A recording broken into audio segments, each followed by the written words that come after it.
Hi friends. അപ്പോൾ നമ്മൾ ഇന്ന് ഇവിടെ എന്താണ് അപ്പോൾ വീഡിയോ ചെയ്യാൻ പോണത്? ലക്ഷദ്വീപിലെ ഡേ 2 ആണ്. അപ്പോൾ നമ്മൾ ഇന്ന് ലക്ഷദ്വീപിന്റെ ഡേ 2 വീഡിയോ ആണ് ചെയ്യാൻ പോകുന്നത്. അപ്പോൾ നമ്മൾ എവിടെയാണ് മിയ പോണത്? ലക്ഷദ്വീപിൽ എവിടെയാണ് നമ്മൾ പോണത്? ഒരു ഐലൻഡിലേക്കാണ്. ഏത് ഐലൻഡ് ആയിരുന്നു അത്? അതിന്റെ പേര് ബംഗാരം എന്നായിരുന്നു ഐലൻഡിന്റെ പേര് കേട്ടോ. എന്താണ് ബംഗാരം ഐലൻഡും അതിനോട് അടുത്ത് തന്നെയുള്ള തിണ്ണക്കര എന്ന് പറഞ്ഞ ഐലൻഡിലേക്കുമാണ് നമ്മൾ പോകുന്നത്. ബംഗാരം ഐലൻഡിലേക്ക് അങ്ങനെ എല്ലാവർക്കൊന്നും കയറാനുള്ള അനുമതി ഇല്ല. അവിടെയുള്ള തീരത്ത് നിന്നിട്ട് പോരാനുള്ള അനുമതി മാത്രമേ ഉള്ളൂ. അപ്പോൾ നമ്മളിവിടെ നിന്ന് അഗത്തി ഐലൻഡിൽ നിന്നും നമ്മളൊരു കുഞ്ഞി ബോട്ടിൽ നമ്മൾ നമ്മുടെ മെയിൻ ബോട്ടിലേക്ക് കടക്കുകയാണ്. അപ്പോൾ അതിൽ കുറച്ചധികം ആൾക്കാരുണ്ടായിരുന്നു. എന്നിട്ട് ഈ ബോട്ട് അവിടെ കൊണ്ടുപോയിട്ട് നമ്മുടെ മെയിൻ ബോട്ട് തീരത്തേക്ക് അടുപ്പിക്കാൻ പറ്റാത്തതുകൊണ്ടാണ് ഈ ഒരു ചെറിയ ബോട്ടിൽ നമ്മളെ അങ്ങോട്ട് എത്തിക്കുന്നത്. എന്നിട്ട് അവർ നമ്മളെ മെയിൻ ബോട്ടിൽ കയറുമായിരുന്നു. അപ്പോൾ നമ്മുടെ കടലിൻ്റെ നിറമൊക്കെ കണ്ടോ അല്ലേ? അപ്പോൾ എന്ത് രസമല്ലേ? നല്ല രസമുണ്ട് കാണാനായിട്ട്. മിയക്ക് ഇഷ്ടപ്പെട്ടോ? അടിപൊളി. ഓക്കെ. അപ്പോൾ ഇത് നമ്മൾ അഗത്തി ബീച്ചിൽ നിന്ന് നമ്മൾ അങ്ങോട്ട് പോയിക്കൊണ്ടിരിക്കുകയാണ്. അപ്പോൾ ദേ അവിടെ നമുക്ക് ഇങ്ങനെ മത്സ്യബന്ധന ബോട്ടുകളും അങ്ങനെയുള്ളതൊക്കെ കാണാൻ പറ്റുന്നുണ്ട് കേട്ടോ. അപ്പോൾ നല്ല ഭംഗിയുണ്ടായിരുന്നു. കുറേ അങ്ങ് പോയി കഴിയുമ്പോഴേക്കും നമ്മൾ കടലിൻ്റെ നിറം മാറുന്നതായിട്ട് കാണാൻ പറ്റും. ഞാൻ പറഞ്ഞിരുന്നല്ലോ കഴിഞ്ഞ വീഡിയോയിൽ, ഈ പവിഴപ്പുറ്റിൻ്റെ പ്രസൻസ് ഉള്ളതുകൊണ്ട് തന്നെയാണ് ഇവിടെ എന്ത് വരുന്നത്, ഈ കളറിൻ്റെ അതുപോലെ ഒരു മൈക്രോ ഓർഗാനിസം ഉണ്ട്. അപ്പോൾ അതിൻ്റെ ആ ഒരു പ്രസൻസ് കൊണ്ടാണ് ഈ കളറിന് ഈ കടലിന് ഈ നിറം കിട്ടാനുള്ള കാരണം. പിന്നെ അങ്ങോട്ടേക്ക് പോകുന്തോറും കടലിൻ്റെ ഓളം കൂടി വരികയായിരുന്നു. അപ്പം ഞങ്ങൾക്ക് ആകെ പേടിച്ചിരിക്കുകയായിരുന്നു കേട്ടോ. ഈ ബോട്ടിനുള്ളിൽ ചെറുതായിട്ട് ഇരിക്കാനുള്ളൊരു സെറ്റപ്പൊക്കെ ഉണ്ടായിരുന്നു കേട്ടോ. പക്ഷെ ഞങ്ങൾ പുറത്തിരുന്ന് കാഴ്ച കാണാൻ വേണ്ടിയിട്ടാണ് ഇരിക്കുന്നത്. ചില ഭാഗത്ത് നമുക്ക് കടലിൻ്റെ അടിത്തട്ട് കാണാൻ പറ്റുന്ന വിധത്തിലായിരിക്കും. എന്നാൽ കുറച്ചിങ്ങ് നീങ്ങിക്കഴിഞ്ഞപ്പോഴേക്കും ആ നിറം മാറി നമ്മുടെ നോർമൽ നീല നിറമായി കടലിൻ്റെ. അപ്പോൾ ഇവിടെയുള്ള കടൽ നല്ല ഓളമായിരുന്നു കേട്ടോ, നല്ല ഓളമായിരുന്നു. ഈ ലക്ഷദ്വീപിന് അടുത്തുള്ള അല്ലെങ്കിൽ അഗത്തി ഐലൻഡിന് അടുത്തുള്ള കടലിൽ ഓളം കുറവാണ്. ഈ പവിഴപ്പുറ്റിൻ്റെ പ്രസൻസ് ഉള്ളതുകൊണ്ട് തന്നെ അവിടെ ഓളം കുറവാണ്. അപ്പോൾ ഞങ്ങളിതേ അഗത്തി അവിടെ നിന്ന് ഇങ്ങോട്ട് പോകുന്ന ആ ഒരു ഐലൻഡിൽ നിന്ന് കുറേ ദൂരത്തേക്ക് പോകണം കേട്ടോ. ഒരു 1.5 മണിക്കൂറിനടുത്ത് ട്രാവൽ ചെയ്താലേ നമുക്ക് ബോട്ടിൽ പോയാലേ നമുക്ക് ബംഗാരം ഐലൻഡിൻ്റെ പുറത്തേക്ക് എത്താൻ പറ്റത്തുള്ളൂ. അപ്പോൾ ഞാൻ പറഞ്ഞിരുന്നല്ലോ, ബംഗാരം ഐലൻഡ് എന്ന് പറയുന്നത് നമ്മൾക്ക് എല്ലാവർക്കും ഒന്നും അങ്ങ് കയറാനുള്ളൊരു അവസരം അതിനകത്തേക്കില്ല. ഗവൺമെൻറ്റിൻ്റെ അനുമതിയോടുകൂടി മാത്രമേ, അല്ലെങ്കിൽ ഗവൺമെൻറ് അനുവദിക്കുന്ന ഗസ്റ്റുകൾക്ക് മാത്രമേ അതിൽ താമസിക്കാനുള്ള അനുമതിയുള്ളൂ. അപ്പോൾ അവിടെ കുറച്ചും കൂടെ എക്സ്പെൻസ് കൂടുതലാണ്. ഒരു ദിവസത്തേക്ക് 35,000 എന്തോ ആണ് അവിടെ താമസിക്കാനും മറ്റുള്ള എക്സ്പെൻസ് എന്നാണ് മറ്റ് വ്ളോഗുകളിൽ കേട്ടിട്ടുള്ളത്. അങ്ങനെ ഞങ്ങൾ പോയിക്കൊണ്ടിരിക്കുകയാണ്. അപ്പോൾ ഇവിടെ നമ്മളിങ്ങനെ പോകുമ്പോൾ നല്ല തിരയുണ്ടായിരുന്നു. മെയിൻ കടലിലേക്ക് ചെന്നപ്പോഴേക്കും നല്ല തിരയുണ്ടായിരുന്നു. അപ്പോൾ ഇത് കടന്നിട്ട് വേണം നമ്മൾ ആ ഐലൻഡിലേക്ക് എത്താനായിട്ട്. ഞാൻ പറഞ്ഞല്ലോ, 1.5 മണിക്കൂറോളം നമ്മൾക്ക് യാത്ര ചെയ്താൽ മാത്രമേ ആ ബംഗാരം ഐലൻഡിൻ്റെ പുറത്ത് എത്താൻ പറ്റത്തുള്ളൂ.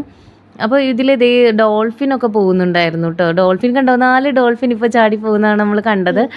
ക്ലിയർ ആയിട്ടൊരു വീഡിയോ കിട്ടിയിട്ടുണ്ടായിരുന്നില്ല. അപ്പോൾ പെട്ടെന്ന് കിട്ടിയത് ഈ ഒരു വീഡിയോ ആയിരുന്നു. അപ്പോൾ നമ്മൾക്ക് ഈ ഡോൾഫിനെ കാണാനുള്ളൊരു ഭാഗ്യം ഉണ്ടായിരുന്നു കേട്ടോ. ഞങ്ങൾ ഇരുന്നതിൻ്റെ അടുത്ത് തന്നെ 3-4 ഡോൾഫിൻ ഒന്നിച്ച് പോകുന്നുണ്ടായിരുന്നു. അപ്പോൾ ഇഷ്ടപ്പെട്ടായിരുന്നോ? ഇഷ്ടപ്പെട്ടു. ഡോൾഫിൻ 4 ഉണ്ട്, പക്ഷേ ശരിക്കും കണ്ടില്ല. ഇല്ല, നമ്മൾ ഇരുന്ന സ്ഥലത്ത് കണ്ടായിരുന്നില്ല ഡോൾഫിനെ. അപ്പൊ നമുക്ക് പെട്ടെന്ന് വീഡിയോ എടുക്കാൻ പറ്റിയില്ല. അതെ, അച്ഛനെ എടുത്തിട്ട് ക്ലിയർ ആയിരുന്നില്ല അപ്പൊ വീഡിയോ. നീ കണ്ടായിരുന്നോ ഡോൾഫിനെ? ഇഷ്ടപ്പെട്ടോ ഡോൾഫിനെ കണ്ടിട്ട്? നല്ല രസമുണ്ട് കേട്ടോ. നമ്മൾ നമ്മുടെ ഇവിടെ നിന്ന് എറണാകുളത്ത് നിന്ന് നമ്മൾ കൊച്ചിക്ക് പോകുമ്പോഴേ വൈപ്പിനിൽ നിന്ന് കൊച്ചിക്ക് പോകുമ്പോൾ നമ്മുടെ ഒരു സാധനം ചാടത്തില്ലേ, കടൽ പശുവെന്നോ അങ്ങനെ എന്തോ അല്ല അതിന് പറയുന്നത്. അപ്പോൾ ഇതാണ് നമ്മളെ ബംഗാരം ഐലൻഡ് എന്ന് പറയുന്നത്. അതേ, മിയ അവിടെ നല്ല തെളിനീര് പോലത്തെ വെള്ളമായിരുന്നു. അപ്പോൾ മിയ അവിടെ കിടന്ന് അധികം ആഴത്തിലേക്ക് മിയ വന്നില്ല. ഈ വെള്ള നിറത്തിലുള്ള ആ മണൽ ആ ഒരു വെള്ളത്തിൽ മാത്രമേ മിയ നിന്നുള്ളൂ. അപ്പോൾ ഒന്നേ കയറുന്നുണ്ടായിരുന്നില്ല. അപ്പോൾ ഫുൾ ടൈം അവള് മുങ്ങിപ്പോകുന്ന പേടിച്ചിട്ടാണ് കേട്ടോ അവൾ അങ്ങോട്ട് ഇറങ്ങാതിരുന്നേ. അപ്പോൾ ഇതാണ് നമ്മുടെ ബംഗാരം ഐലൻഡ് എന്ന് പറയുന്നത്. ഈ ഉച്ച സമയത്താണ് നമ്മളിവിടെ പോയത്. വൈകിട്ടൊന്നും ഇങ്ങോട്ടേക്ക് കയറാൻ പറ്റില്ല, കാരണം ഇങ്ങോട്ടേക്കൊക്കെ വെള്ളം കയറുന്നു വൈകിട്ടൊക്കെ ആകുമ്പോഴേക്കും. അപ്പോൾ തിര കൂടും എന്നാണ് പറഞ്ഞത്. അപ്പോൾ നല്ല രസമുണ്ടല്ലേ. ശരിക്കും നമ്മൾ നേരിട്ട് കാണുമ്പോൾ എന്തൊരു ഭംഗിയാണെന്നറിയോ. അത് നമുക്ക് പറഞ്ഞറിയിക്കാൻ കഴിയാത്ത അത്ര ഭംഗിയായിരുന്നു അല്ലേ? അപ്പോൾ നല്ല ഇഷ്ടമായോ? അപ്പൂന് വെള്ളത്തിൽ നിന്ന് കയറാൻ പറ്റുന്നുണ്ടായില്ല. പിള്ളേർക്കൊക്കെ അങ്ങനെയാണല്ലോ, നമ്മളും അങ്ങനെ തന്നെയാണല്ലോ അല്ലേ. വെള്ളം കണ്ടാൽ നമുക്ക് എപ്പോഴും പിന്നെ അധികം ആഴമില്ലാത്തതുകൊണ്ട് കുറച്ചും കൂടെ സേഫ് ആയിരുന്നു. ശരിക്കും നോക്കി അത്രയും നീളത്തിൽ ഈ ഒരു മണൽപ്പരപ്പ് നമുക്ക് കാണാൻ സാധിക്കും. അപ്പം ഈ അത് എഴുന്നേറ്റ് ഓടുന്നൊക്കെ ഉണ്ട്. എങ്ങടാ ഓടിയേ? ഞാൻ പുറത്തോട്ട് ഓടി. ആണല്ലേ. ഞാൻ മുങ്ങൂല. ഒരു കുഴി ഉണ്ടായി അതിന്റെ അടിയിൽ, എന്റെ കാലെഴുതി കുടുങ്ങിപ്പോയി. ബ്ലൂ വാട്ടർ ഉണ്ടാവുക. അവിടെ ഒരു കുഴി ഉണ്ടായിരുന്നു കേട്ടോ, ബ്ലൂ വാട്ടറിന്റെ അങ്ങോട്ടേക്ക് ഒരു കുഴിയുണ്ട്. ഇല്ല, എൻ്റെ കാലം അങ്ങനെ അധികം കൊണ്ടില്ലായിരുന്നു. അപ്പൊ ഇതാണ്. അപ്പൊ നമ്മളവിടെ നിന്ന് ഫോട്ടോഷൂട്ടൊക്കെ എടുക്കുകയാണ്. അപ്പൊ ഇവിടെയാണ് കേട്ടോ. ഇത് യൂട്യൂബിൽ ഇട്ടിട്ടുണ്ട്. ഇവിടെ ഈ ഒരു മണൽപ്പരപ്പുണ്ടല്ലോ, ഇവിടെ വന്നിട്ടാണ് നമ്മുടെ മോദിജി വന്നിട്ട്, നമ്മുടെ ബഹുമാന്യനായ പ്രധാനമന്ത്രി നമ്മുടെ മോദിജി വന്നിട്ട് ഒരു കസേരയൊക്കെ ഇട്ടിരുന്ന ഒരു ഫോട്ടോഷൂട്ടൊക്കെ ഉണ്ടായിരുന്നു. അത് ഈ ബംഗാരം ഐലൻഡിലായിരുന്നു കേട്ടോ.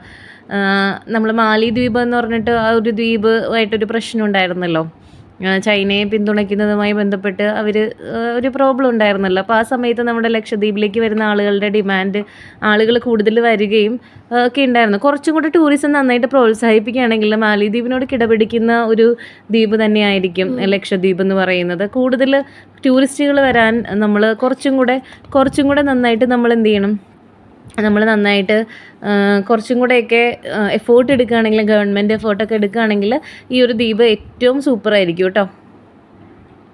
അപ്പോൾ ഇപ്പോൾ സുമേഷ് ഏട്ടൻ ചെയ്യുന്നത് സ്നോർക്കലിംഗ് ആണ്. അതായത് നമ്മൾ താഴേക്ക് നമ്മൾ നോക്കുമ്പോഴേ നമുക്ക് മീനിനെയൊക്കെ കാണാൻ പറ്റും.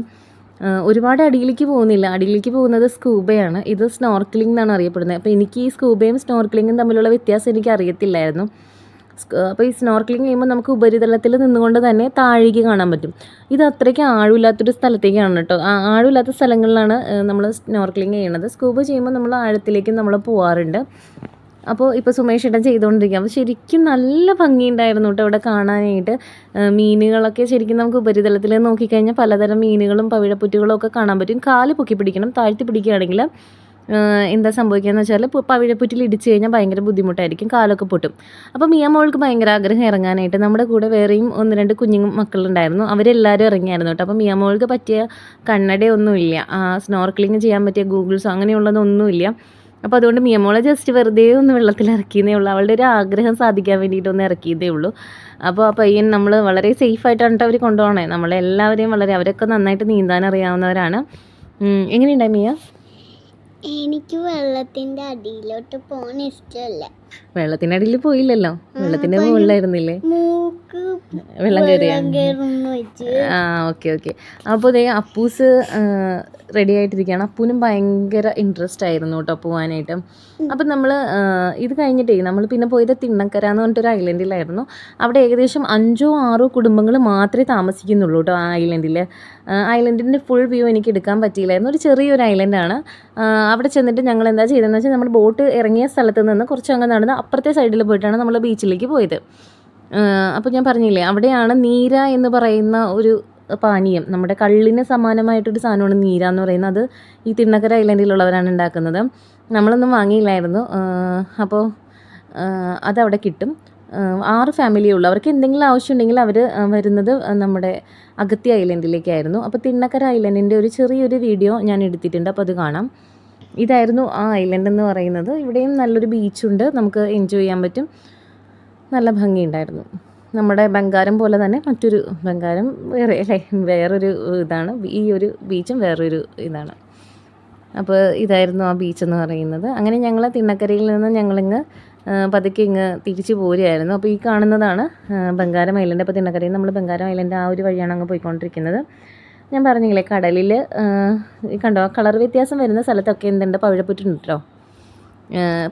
ഒരു പച്ചയോടുകൂടി അല്ലെങ്കിൽ ഒരു ഡാർക്ക് കളർ നമ്മൾക്ക് തോന്നുന്ന, ഇങ്ങനെ കറുപ്പ് പോലെയൊക്കെ നമ്മൾ കാണുന്ന ഒരു ഭാഗമാണെങ്കിൽ അവിടെ അതിനടിയിൽ പവിഴപ്പുറ്റുണ്ടാവും. അല്ലാത്ത ഭാഗമൊക്കെ നോർമലായിരിക്കുള്ളൂ. അപ്പോൾ ഇവരൊക്കെയാണ് നമ്മുടെ കൂടെ ബോട്ടിലുണ്ടായ ചേട്ടന്മാർ 2 പേരെയും ഇപ്പോൾ നമ്മൾ കണ്ടത്. എല്ലാവരും ഭയങ്കര സ്നേഹമുള്ള ആൾക്കാരാണ് കേട്ടോ.